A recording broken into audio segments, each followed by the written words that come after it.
What's going on, people? It's your man, the YB, back once again. Big shout out to my doggy. Oh, the doggy's not even on the blower. Oh, it is. Big shout out to my doggy, Joshua Medlock 5571, for coming through and boosting up the going. Respect, General.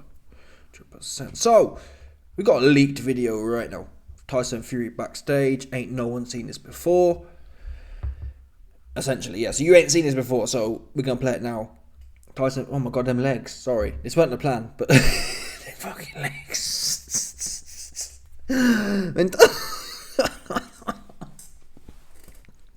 the legs, man. Someone need to get. I ain't gonna lie to you. I stopped squatting a little while ago, but then the legs fell off.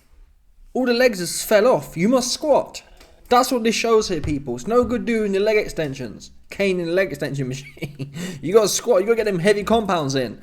You understand? This is lack of squattage here. Look at this. This is like them Ethiopian cats, them marathon runners. Genuinely, them Zambia cats. These are Zambia legs. Zambia legs with a middle-aged Westerner. Zambian legs, yeah. They're Maasai cats. They're because Maasai, them cats are like tall, aren't they? They're like, I think they might even be the tallest people on earth, like the tallest race of people. They're like 6 foot plus average. Yeah. Tyson Fury got Maasai, and them cats, they be running after the antelope and ting. Yeah? He got the Zulu leg game here. And then the middle-aged Westerner top half. Yeah? It's just a mad look. It's a mad. It's my fault. I gambled on it. I gambled at this dude. I think it's probably the new age conditioning has changed my way of thinking, right? Because we've seen AJ, all due respect. AJ's got them like thick legs, and it should mean he can be hard, right? He's got thick legs and he can take a shot, and oops, he ain't got no heart though, or at least he hasn't shown none. Then you got Fury. Okay, well, his legs look like he fixing to run a marathon in under 2 hours, and his top half look like he a resident in Benidorm. That's just the truth. I ain't gonna lie to you. He got a moody Benidorm gut going on there. Moody Benidorm midriff is what Tyson Fury he toting here. So anyway, let's get. I should have known though, because when in the walkout, yeah, Fury was cut into two shapes. It was all right still. Nonetheless, though, the legs was. I think Michelle even said. She said, "What's going on with the legs?" You know, listen, we all know it's not a bodybuilding competition, but still, the legs, it's like just a bit mad, isn't it? It's a bit mad. In the past, he wins fights, so it's like, well, it's become like a part of his comedic bit. Yeah, I drink beer and I sniff the Kinahan, and I ain't got no legs, and I got a soft body. I got a midriff like I'm 60-year-old in Benidorm, kind of thing. Oops. Yeah, it's all caught up with you now. Yeah. Having a lifestyle like a 55-year-old dude, a 55-year-old British resident of Benidorm, an expat. Having a lifestyle of a 55-year-old raver expat posted in Benidorm. Who would have known? It's not conducive to elite sport. Oops. Because this guy ain't 45. He's 35. Usyk 37. He should be the one who's longer in the tooth. He was the one, all due respect, working hard. Coming in, bobbing, weaving, constantly having to explode forward to close the range. And it was Fury who ran out of gas. It was Fury who got his nose bust. It was Fury who got knocked spark out almost. Anyway, let's get to the leak here. I've rambled on for long enough. Yeah?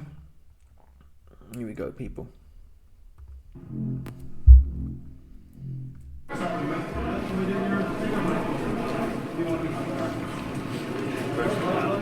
You up, boys! Fucking rip me off there! Just run! So he starts off by saying, "Get up, boys! Oh, rip me off there! Oh." This bravado, this get up, yeah. It's like, I'm all for that. I'm all for getting hit. Like in the early rounds, Fury would get hit, yeah, and he'd start banging his head.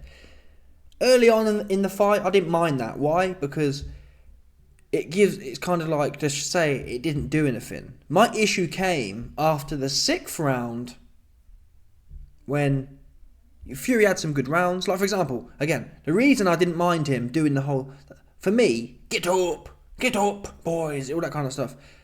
Saying get up and slapping yourself on the head after being hit, that is all part of one narrative. That's a narrative of, I'm not afraid to have a fight. Yeah, this is what I'm born to do. Hit me in the mouth and I'll slap myself some more. Let's have a go. Get up! Come on then. Let's have it, kind of thing. I don't have a problem with that. Some people have, Hatman said, oh, it's wrong of Fury to do that, or it's something else. But listen, people. No one, you can't watch the first 6 rounds and conclude from that what Fury was doing, the fake bravado as such, was wrong. Yeah, because in them early rounds when he was losing as such, and he was doing the bravado, that all is fair and makes sense if the rest of the fight went like 4, 5 and 6. We'd all sit back and say, well, Fury, them shots really didn't do nothing. Yeah, he really was having a good time in there. The problem is, when it becomes an issue, is when you have this fake bravado after being popped in the nose and doing nothing in response. And I've watched the fight back, and again, great credit to Usyk. Every time almost, Fury got some good work off. Even in rounds 4, 5 and 6 when Fury was kind of half dominating. Even in them rounds, Usyk would always at least try. He wouldn't always be successful, particularly in the 5th and 6th. But every time Fury got off, Usyk would at least try and close the distance and get some work off. In rounds 5 and 6, every time Usyk came back, or a lot of the time he came back, he missed most of them. But it was always a response. This is some of the basics in top level boxing. If someone hits you, you get them back, or at least try to. The last thing you want to do is have someone build overwhelming dominance on you. I.e., I can hit this guy and he ain't going to do nothing back. That's the last thing you want if you intend on winning. The last thing you want to do is put your earmuffs on and just tuck up and take shots. You have to come back. The problem is, for Fury, get up, get up, get up. Yeah? Tyson, it's no good saying that in the changing room, mate. Yeah? You had 6 rounds. 7, 8, 7 was close, but the point is, you had 7, essentially from round 7 to 12, they was all close, apart from 8 and 9. Yeah? And those are the rounds you got smoked in. So from Fury's point of view, the next 6 rounds, he didn't show no get up, get up. Where was it? There was none. I'd argue in Tyson Fury versus Wilder 1, he showed the get up. Yeah? In round 11, he gets knocked down and he comes back and has his best round. Dominates that round. But from round 6, so from round 7 to round 12, he didn't do nothing. So stop. From now on, stop all that fake bravado. You ain't get up, let's have a fight about it. Stop all the bravado in the ring, because you ain't actually delivering on that. Having bravado, I like it. Unlike some people who say it's rubbish and it's kind of a fraud. It's fine, as long as you back it up, right? If someone hits you, yeah, and you go like, slap yourself in the face, they come on, let's have a fight then, and then you actually do that, I ain't got a problem with it. I'm like, damn, this guy hard. I like that, in fact. My issue is when you're slapping your face and then pulling back and backpedaling. It's like a contradiction. What's the point? Acting like you're bossing the fight when you're running away from a dude who's 2 or 3 weight divisions smaller than you. A man who you said can't punch. A man who you said's a middleweight. There's no get up. All it is talk. Yeah? You had 6 rounds to show us. Hey man, get up. And instead, you went on to blame your team. Oh, I didn't know I was losing. Well, wait there a minute. Yeah? Is this boxing or not? This isn't chess where you can kind of dominate someone. Well, I don't know, I don't play chess, but you get the point I'm making. Chess is like, you do this move, I do this move.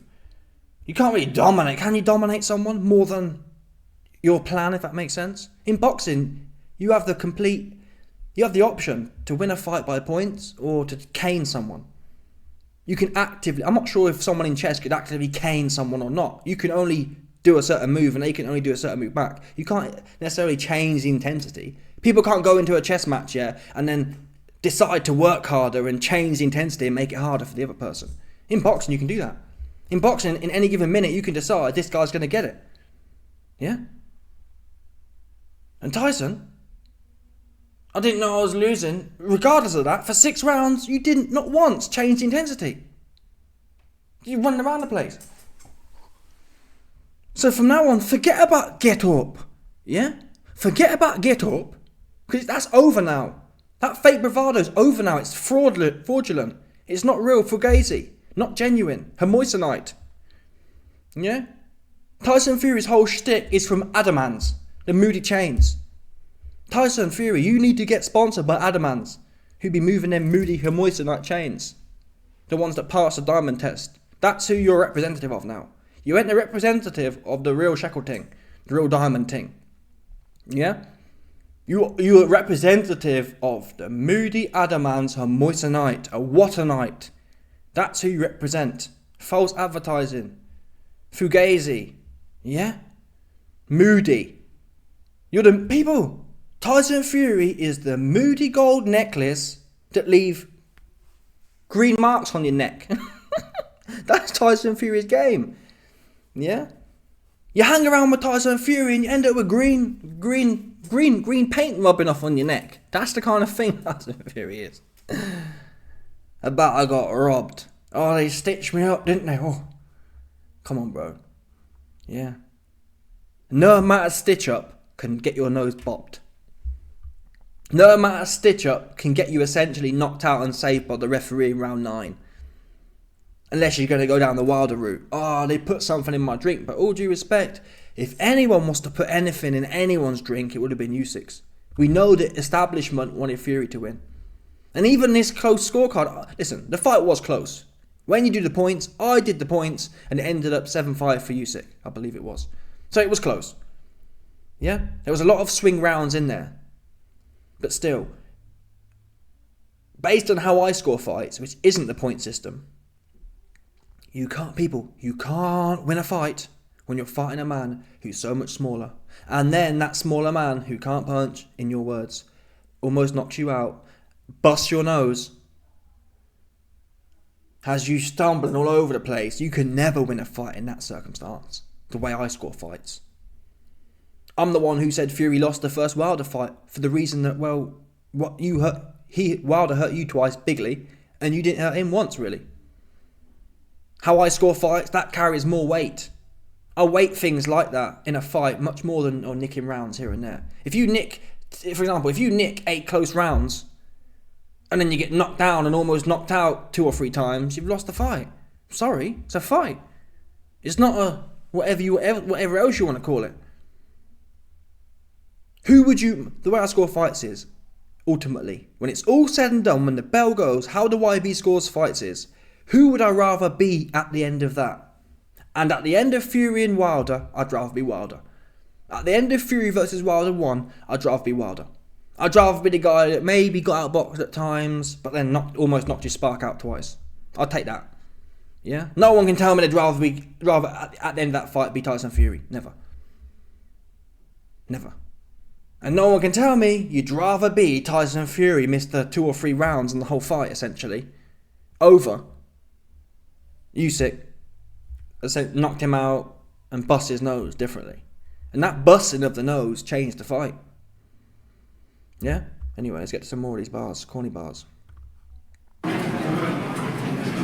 done, kid. It's very easy. I thought I wouldn't fight quite. I thought I wouldn't buy about 4 or 5 rounds. You never can tell, can you, when you're in there? You don't know so. So Fury's talking to Moses Atama and says, I thought I won the fight. I thought I won by 4 or 5 rounds. Well, let's break that down mathematically. To win by 4 or 5 rounds, how would you even do that? That's like, what, 8-3? No. Well, let's call it 4 rounds. That would be winning 8-4. Yeah? Tyson Fury says, I won by 4 or 5 rounds. Let's call it 4, the most generous, in his opinion. Or the most kind of fair way of looking at it. The bare minimum, he says he won by 4 rounds. That would be an 8-4 card with 2 knockdowns. So you're essentially, with a knockdown and a round 8 that was definitive. Yeah? So with the knockdown and the round 8, there's 3 rounds. Are you telling me Usyk only won 1 other round? What planet are you on? You yourself came out in the 12th and didn't do nothing. And the 10th. And in fact, the 10th as well. The 10th, you definitely lost. Right? The 8th, you definitely lost. The 9th was 2 points. And then the 10th, you definitely lost. There's 4 rounds. There's 4 points, sorry. That's only actually 3 rounds. So for Fury to get to 4 points, or only 4 points for Usyk, that means he'd have to have won the other 9 rounds, literally. Right? For it to be 8-4, Fury would have had to have won 9 rounds, and Usyk only winning 3 rounds, with the knockdown included, aka 4 points. Yeah? Impossible. Impossible. The 1st and 2nd could have gone either way. The 7th could have gone either way. The 10th and 11th could have gone either way. They weren't dominant. Now, people, if Tyson Fury was in there, yeah, and 8 or 9 of them 12 rounds were like round 5 and 6, yeah, I'd then say, yeah, I get your point, man. Even then, though, based on how I score things, I still think you're lost. I don't care what. If you're going in there and having rounds like 5 and 6, but getting knocked down and get your nose bust, you're still lost. I believe it's your obligation as a fighter, number one, and your obligation as a man 2 or 3 weight divisions above. If someone puts you down, it is not your option. It's your duty to get that back or die trying. Yeah? If Inoue knocks down Terence Crawford, if they would have a fantasy fight, Inoue versus Crawford is essentially Usyk versus Fury, if you work it out. Yeah, Fury had 20% extra weight. 122 plus 20% is what, 25 pounds. 122 plus 25 pounds is what? Oops. Yeah? Weight is about percentages.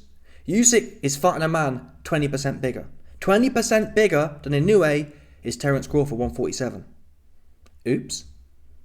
And if Inoue knocked down almost knocked Terence Crawford out, I'd expect him to get some get back on little dude. Not be in there nursing the fight. After all, it's a fight, people. Yeah, that is the people talk about the sweet science. Okay, if you want to suck Floyd Mayweather off, that's like a little niche.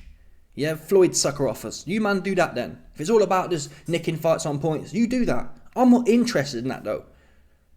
Especially when there's big weight discrepancies. It's your obligation to show.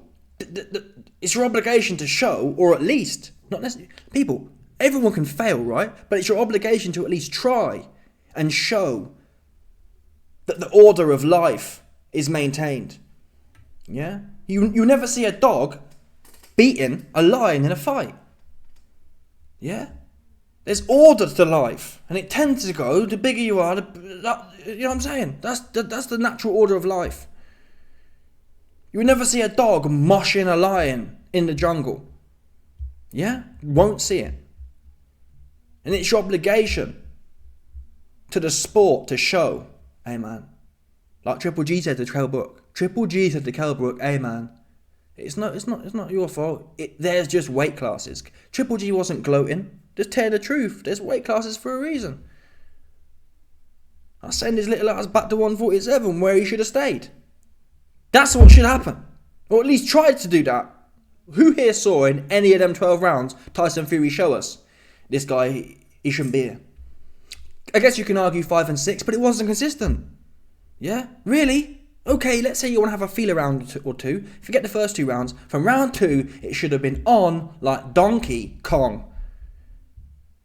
Yeah, I've got his range now. Now he's getting it. Now I'm going to show you, man, what I meant by gap tooth rabbit. Run, rabbit, run. Midget. Middleweight. Yeah? And even if you say, well, IB, he showed us in 5 and 6, fine. What about the other 6 rounds? No, IB, don't forget about rounds 5 and 6. I couldn't give a fuck. Yeah? If this was a 6-round fight, you could probably say, yeah, Fury showed what a big man does. He took 2 rounds to warm up and get the reading of him. If the fight had ended after 6, it'd have been more or less fair to say, oh damn, if that fight had gone 8 rounds, Usyk would get knocked out. He showed why. In rounds 5 and 6, it looked like, oh my god, This is what a big man does to a little man. He was just all over him, touching him everywhere and making him look out of his depth. But that's all he did. And then 2-2s, you ended up almost knocked out. So who cares about... I don't care about round 5 and 6 anymore. Because end of the day, that fight ended. What was the last note? In what storyline does the small man get the last say in a fight? The last say, people, was round 9. In no storyline does the little dude, the oppressed, get the last say. Yeah, never happens. Not anywhere. The big man always has the last say. Where was Tyson Fury's last say? Oh, he running somewhere. Round 10, 11, 12, just running. John Fury's sucking him off. Oh, you winning, son. Oh, you win. Don't engage. He's desperate. John Fury actually said Usyk's desperate. Oh my God. It could only be John Fury, people. It could only be John Fury.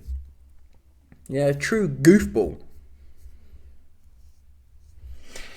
Anyway.